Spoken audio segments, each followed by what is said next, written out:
never thought at my age I'd be sitting and talking to the All Fliers Club. But 60 years ago, I came back from overseas where I'd travelled all through America on my own. I was pretty fearless. And I was in a chipmunk in Virginia, and he said, I'll take you for a ride. And it was my first flight. And when I got into the chipmunk, there were no doors. And when we got up, he looped the loop with me. And when we finally landed, I thought, well, that was fun. So when I came home after my travels, what could I do? And I thought, I haven't seen Western Australia. So I joined MMA.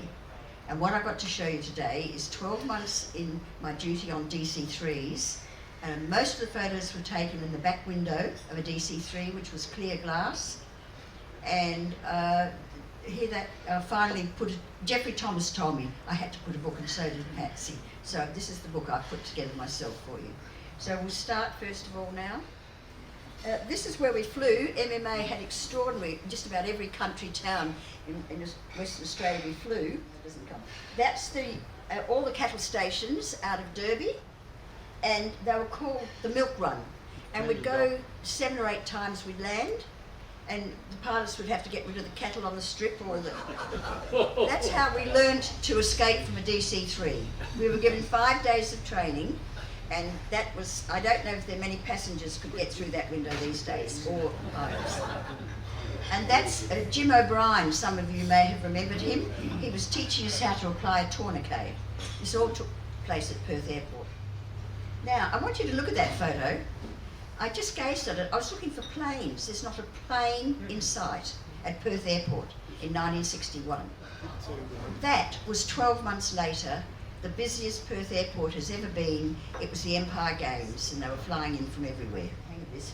I took that because in October, as you know, you had your 100 years of first flight, and you can see there's no trees on Heronston Island, and the only tall building was Royal Perth Hospital. Now, we used to go to Rottnest. I'd been asked to talk to you on the anecdotes of the things that happened when I was flying.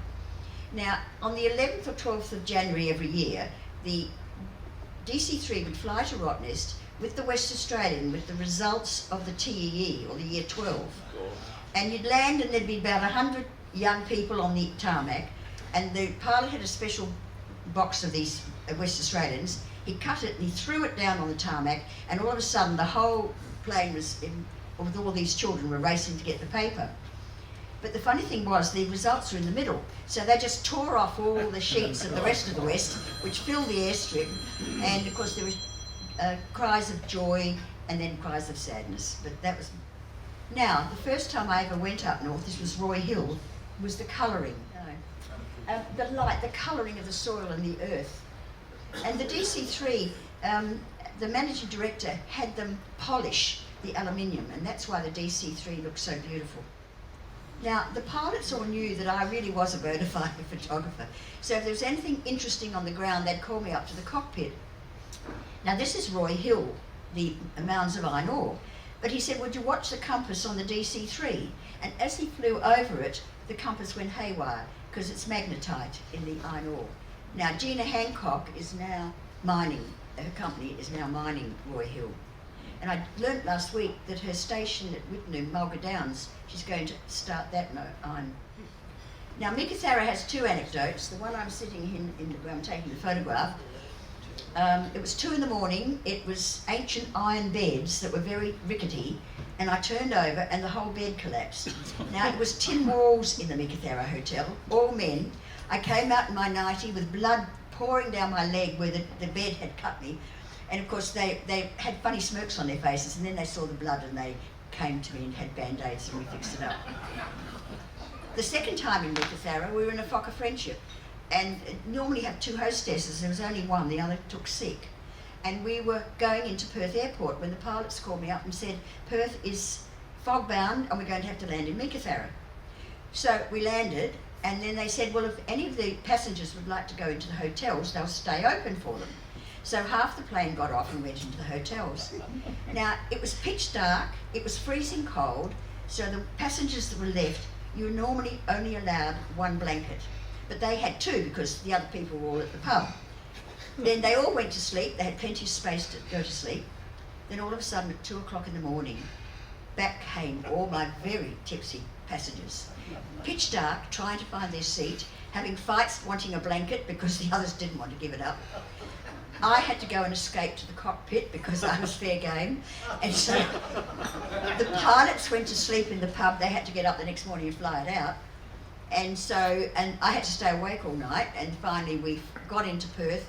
I spent a week in bed with the flu and I missed my best friend's wedding. But I earned my salary, that 24 hours on duty.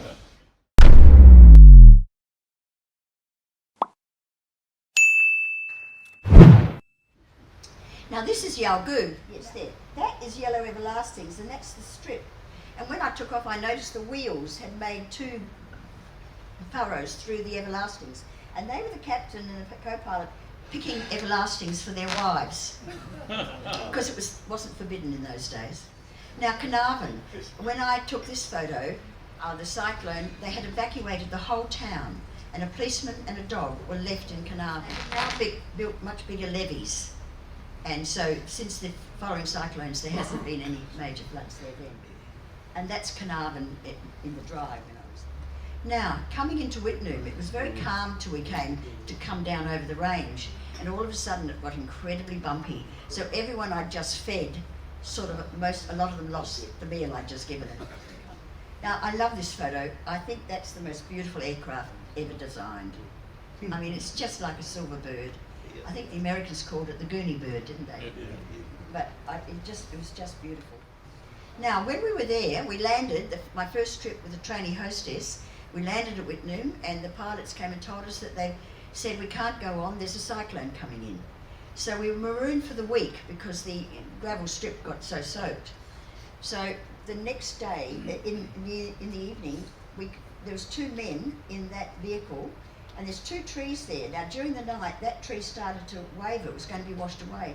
So the men climbed down and got into that tree.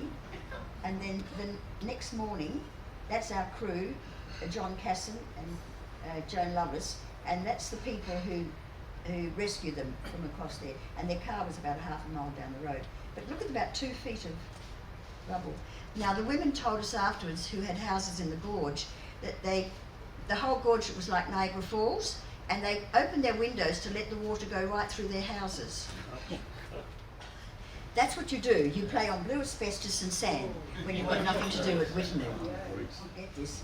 Now, I decided to go to Yampi Gorge because we could see actually what blue asbestos was like, and that's those seams up there.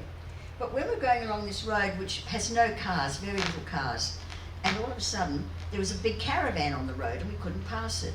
And this was a main roads grader driver. And his job was every year to come and grade this road, probably just for geologists and a few strangers. There were no tourists there. So he decided it was easier to make us a road around his caravan than for him to move in. I don't know if any of you know Don Anderson. I wanted to go to this pool, but this is the grasses, and we had to swim through a lot of things, but he was the captain at the time, and he didn't mind escorting me because there were pythons and all sorts of things in the gorge. So that's him walking through it, and me going down to that beautiful pool there. I had him take that photo because I'm 5 feet, and would be nearly 6 foot. Anthill. Anthill, thank you. Now I want you to look at that because in that great flood, they had asbestos in piles of it up near the mine, and in the flood it all came down, and you can see all the blue in the picture, and that's all blue asbestos. And that's why they've had to make a huge area around there that you can't go to now. This is the exciting part. We were taking off from Learmonth. I had 2 passengers, a drunk and a lady in her probably mid-40s. And I looked out the window to see flames coming out the engine. So I looked up at this woman and I said to her, how would you like to spend 3 nights in Roban? And we both grimaced, and I knew she was a woman from the north because nothing would touch them, even flames coming out of an engine. So we landed and we went into the hotel. Now she was wearing a string of pearls around her neck, and cotton dress and thongs, and I thought they were from Coles and Woolies. They were huge. And in the hotel after a while when I talked to her, she said, no, my husband was in pearling. He took 30 years to get these. These are real pearls. Now if that plane had crashed, the insurance could have bought 2 or 3 DC-3s for the cost of those pearls. Now this is Dick Lovett, and I believe he's still alive. Does anyone know him? No. Captain Dick Lovett, he's 92 I think, who was examining here to see what was wrong. Now, what happened is that these two engineers here flew in from Derby, and then the DC-3 came in from Perth with a new engine. And what I can't show you, because I threw it away because I thought it was a boring photo, was the whole of Roban came out with their chairs and their tinnies and their meal to watch the whole thing all day, because nothing much happens in Roban except the circus came 5 years ago before. So now we then, of course, in Port Hedland. Now this is the Esplanade Hotel. Now there was only one room for hosties and one for pilots. So what happened, there'd be 2 or 3 crews. So the pilots would be on the veranda this side and the hosties would be on the veranda that side. Now when they had one too many, they'd come over here and climb that radio mast. And they looked across at the Port Hedland Wharf. Now you'd have the Gorgon and the Cairn. I'm saying words, I know you're all much younger than me, but you might remember these words. And also state ships were there. But as you can see, it was a very sleepy little wharf. Today, it's got the greatest tonnage in the world of any wharf. Now this is Broome. That's one of my favourite photographs. They're all pearling luggers waiting for the tide to come in, to come up these little alleyways up to the jetty. Now pearling had stopped because there was no more pearls, but they were doing pearl shell to make buttons, and then of course the buttons stopped, and so the pearling had to finish till we started to get cultured pearls. Now this is I think this is wonderful. We should do this in all our beaches. They just, in wartime, the RAF cut those trees down, put wire around, and that was the shark net, so we could safely swim. And you can see the huge change in tides there when it came up. So this is the MMA crew swimming. Now, I want you to put your hands up. Anyone as a child who played fly? 1, 2, nobody else. I can't believe it. It's the most simple, costs no money. You get 7 sticks and you put your feet in between the 7 sticks not to touch them, and the last one you jump. So in the end, you can have a great hop, stick and a jump, the farthest you can go. Now only one person. Now if you want to find out to teach your grandchildren how to do it, it's on the computer. I looked it up. Just Google, yeah. Google it. Now this is the Continental Hotel, which wasn't too bad. I mean the hotels in the north, really, they weren't even worth 1 star. You know, some were pretty horrific. And we had a dance there, and there were 50 fellas and 6 girls. So, and this is some of the crew. Now, this is Geoffrey Thomas's favourite photograph. This is the time we lived in, before iron ore and money and keeping timing for the flights. These chairs were supposed to go into the plane as cargo, but the engineers and the staff were sitting there having their morning and afternoon tea on the tarmac. Now, what would happen if you did that today? Now, Coolin Island, has anyone flown over Coolin Island? Yep. You have, well you know what I'm talking about. That's the airstrip. Now the Pioneer plane used to do it, and then the Fagio. And we used to watch the Fagio, and if it was windy, it never moved. It just stayed in the sky for about half an hour we could watch it. But it was very dangerous because of the end of that strip, it was water. Now what happened, they dug it all out, and this collapsed, and the water came in. But apparently about 10 years ago, they sealed that up and they're starting mining again. Now this is Derby, and as you can see, pretty lackadaisical. This man had his arms in there and he was just standing there, and we were all walking slowly. Nobody really hurried. It was that time, it was the wet season, you can see it's pretty muggy. That was where we used to live, our quarters. We played table tennis and games, and we had an Austrian chef, and I was there for Christmas, and it was really beautiful food, except you had to be a carnivore, and I really wasn't. I gave these photos to the Batty Library, and I didn't know that they'd kept the best one. I'm not showing you guys, but it's on the computer. And the Batty Library put it out, and I was absolutely horrified.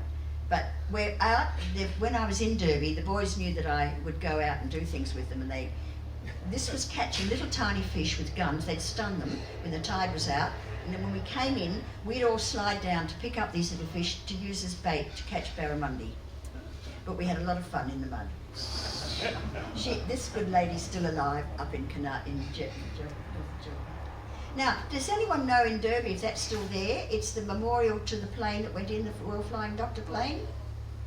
Is it there? Nobody's seen it. Well, I'll read it to you. The tablet commemorates the gallant and heroic attempts of Captain Peter van Emmerik to save the life of a sick child, Helen Ruddick, in a Mersey flight from Tableland Station on 4th of February 1956. In an electrical storm of unprecedented violence, the aircraft was forced down at Hawkston Peak. The child's father, Jack Ruddick, and nurses Frances Day and Margaret Newman also perished. So that was 60 years ago it was there. Now, that's how you park a DC-3, looking for a bit of shade. But as you can see, it didn't give much shade. Now, one of the expeditions we took out was to a place called Karijini. Now, you've probably all heard about it, but in those days nobody had, except the engineers had heard about it. So we called in at Kimberley Downs Station, and the old manager, Paddy Levrieve, said, we asked him how to get there. And he said, oh, you just follow the sun, and then you'll come across the range, and that's where you'll find it. Now, it was just a dirt track. There was 5 of us. Now, Captain Barry Roberts was in this group. Did anyone know him here? No. There. We were climbing up there afterwards. We'd been for a swim. We'd got there. We found it. We'd been for a swim, and then we climbed up. They're all crocodiles, freshwater crocodiles, where we were swimming. They won't hurt you. No, I know. But even so, they can give you a bad bite. This is, of course, Wolf Creek Crater, which we all know about it. But it had just been found, apparently by Horry Miller. He was doing a survey, a land survey. Now, the pilots again took me over that so I could get a photograph of it. It was just found in the late 50s, I think. Okay, there we are. Now, near Wave Hill Station, they also took me over to see these 2 small meteorite craters near Wave Hill. Now, in Wave Hill, the Victoria River comes down. So the pilots took me low flying down the Victoria River in a DC-3, and then they decided to chase and the crocodiles all flew away out from the bank, and then they decided to chase the water buffalo in the DC-3, because they knew, I wasn't very worried. They were all wartime, most of them were wartime pilots. They were brilliant pilots. Now, this is Balgo Hills, very interesting. While I was there, 3 Aboriginal people came in who'd never seen white man. Now, when I was in America, there was a Life magazine. I don't know if any of you know it. And the whole 2 pages of the Life magazine was the atomic bomb. And under it was a picture of these Aborigines on their knees lapping water with their tongues. And I'll never forget it. It was quite extraordinary.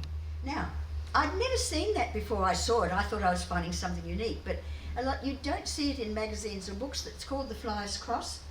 But what I showed it to you is, you need this weather pattern whereby you've got, the sun was hitting that cloud, but not this cloud, and it was hitting our plane, and through the window, that it formed that, there was a rainbow under here, and that's what, you need that particular type of weather pattern to form that Fliers Cross.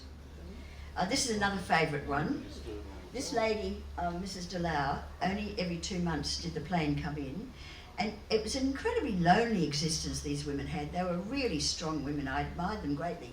That's a tablecloth she'd bring out with scones and jam and tea and coffee. She would feed the entire crew and passengers afternoon tea.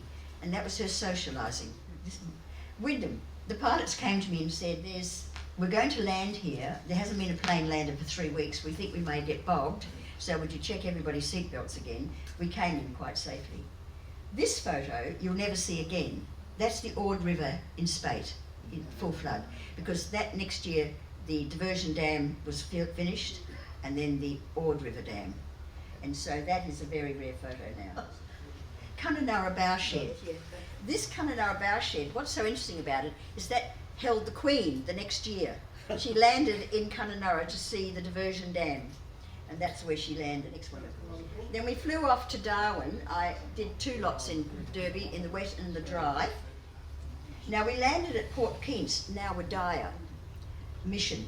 It was 350 miles from Darwin and about 400 miles from Derby. It's the most isolated mission in Australia.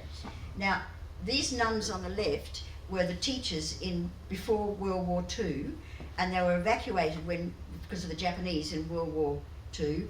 And after it was over, the government went in and realised there was only 100 people left in that mission. They couldn't have got out, and they asked the nuns to come back. Now, the Australian newspaper wrote an article on that nun. She was 93, it was about 3 years ago. 93 years old, she'd lived there all that time. And I sent these photos back up to the mission. And she wrote me a beautiful letter to say that the young girls wondered where their youthful figures had gone to. Now that's Darwin before Cyclone Tracy.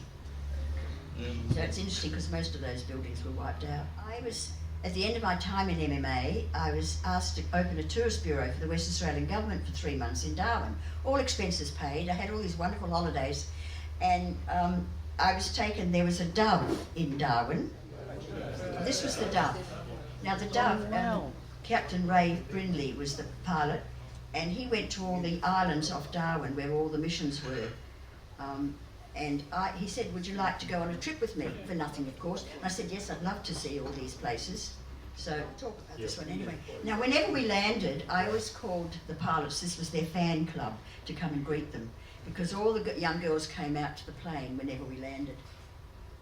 That was Captain Kay Patterson. I'll mention these names. Some of you may have heard of them and some may not.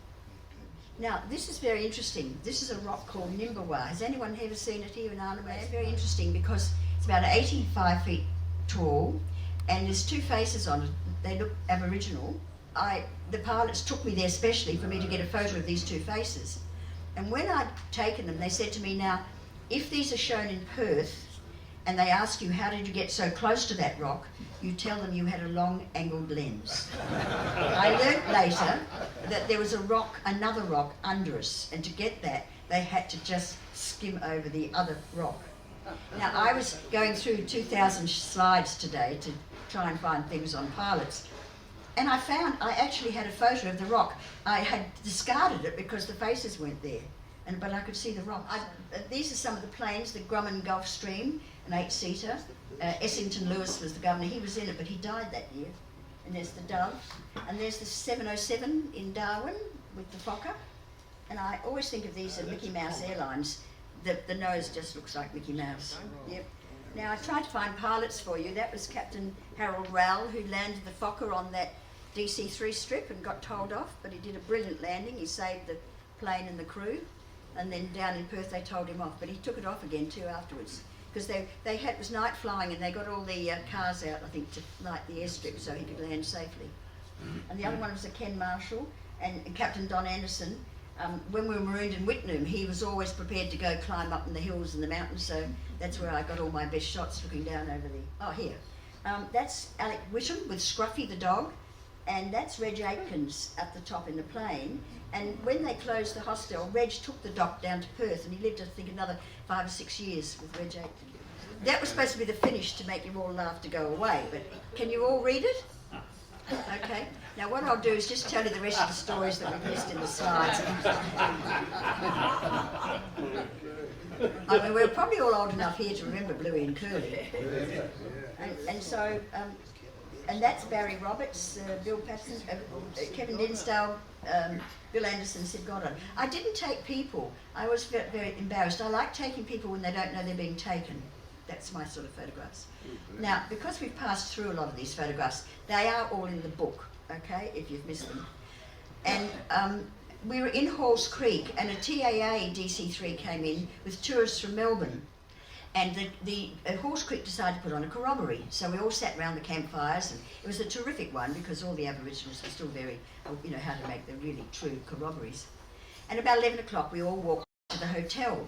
But in all these countries, their power stops at 11 o'clock, their generators.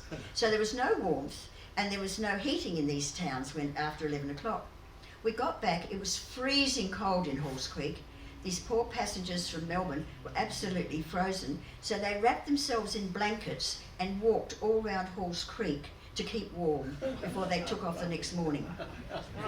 Then the next morning I took off, and we always have thermoses with bungs in them, to keep the water in. But when you got to a high height in an aircraft, they all blew off. And so the bright sparks decided to make a thermos that was sealed, that wouldn't blow off at 10,000 feet.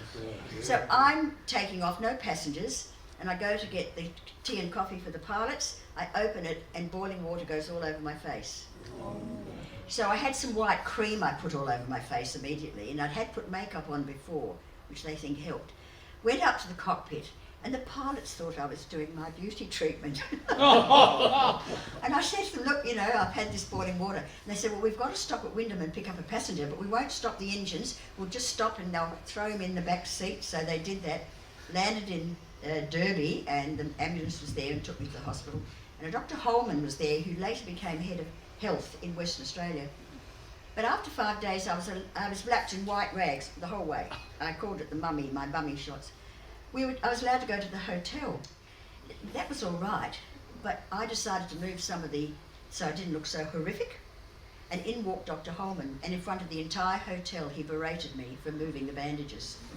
So I stayed another 5 days there. I went down 10 days later. I peeled, no scarring, and I tell you what, they were very happy people in head office that I didn't scar. Then there was another time in Wyndham.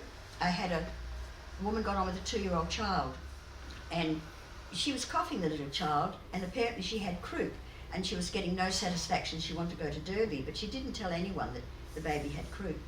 We got to 10,000 feet when all of a sudden the baby went blue and stopped breathing. So I started mouth resuscitation and got the oxygen mask and got one of the passengers to go up to the pilots and say, for goodness sake, come down to 2,000 feet, which they did at my command. Don't you love it? And we got her safely to Derby and the child survived. When I was flying, I'm very quick and I wanted to be really efficient, and I decided to make a list of all the pilots' names. So I'd give it to them and they'd write down their likes and dislikes in tea and coffee and milk and sugar and what they like to eat. And after a while they said, "Oh, leave it with us, Betty." And I found when I later went back, they all started making comments about all their pilots. And this was filling the page up, and I thought, oh. And then they said, "But Betty, you haven't got all the hostesses." Oh, I thought, what do I do? So I gave them a list of the hostesses. And what I found out later beside mine was just talks and Chippendale legs. But I must say, the pilots were gentlemen. Half of them were wartime pilots, and they used to regale us of, like, Don Anderson landed a DC-3 with no engines in New Guinea. He glided it in. When he was 18 years old, with a friend, also 18, they had a Lancaster and they were taking supplies to North Africa. And his boss said, "Now don't go near Gibraltar, there's flak there." He said, "Guess what? We went near Gibraltar." But pilots didn't see what was happening, the chaos on the ground, so they often did talk about their experiences. But there was one pilot in Korea on jets, and we used to be waking at night with him screaming. He had dreadful, what they don't know about now, but the PSP. And the pilots would get up and sizzle and flake. So I think that should come to an end. If there's any questions, I'm quite happy to answer them. It was an extraordinary time, and I ran the tourist bureau, and a man came in called Alan Villiers. Now, he sailed the Endeavour to Australia, a replica, and also sailed the Mayflower to North America. Now, when I was travelling on my own through America, I saw that Mayflower. I went and looked over it. So when he walked in and he said his name was Alan Villiers, I said, "Oh, not Captain Alan Villiers." Well, he all swelled up and thought it was wonderful. Somebody recognised him in Australia. He'd also sailed in those clipper ships when he was a young man, extraordinary man. So anyway, he was going in the Fokker, and I said, "Oh no, you need a DC-3 flight." He was doing an article for the American National Geographic magazine. And I said, well, I took 10 slides around. I said, "Look, this is where I'm sending you," because I felt a bit embarrassed. I thought, And the next morning he asked me would I send them to the National Geographic, and they asked me for 200. And then in the September 1993, they published a 2-page spread of one of my photographs. And I was a poor woman in London earning £4 a week, and I got a cheque for £101. So it was very good. Yeah. So I have many stories, but I'm sorry I didn't keep in a good order for you all, that it was a bit more, it followed a bit better. But anyway, I hope you've enjoyed it all.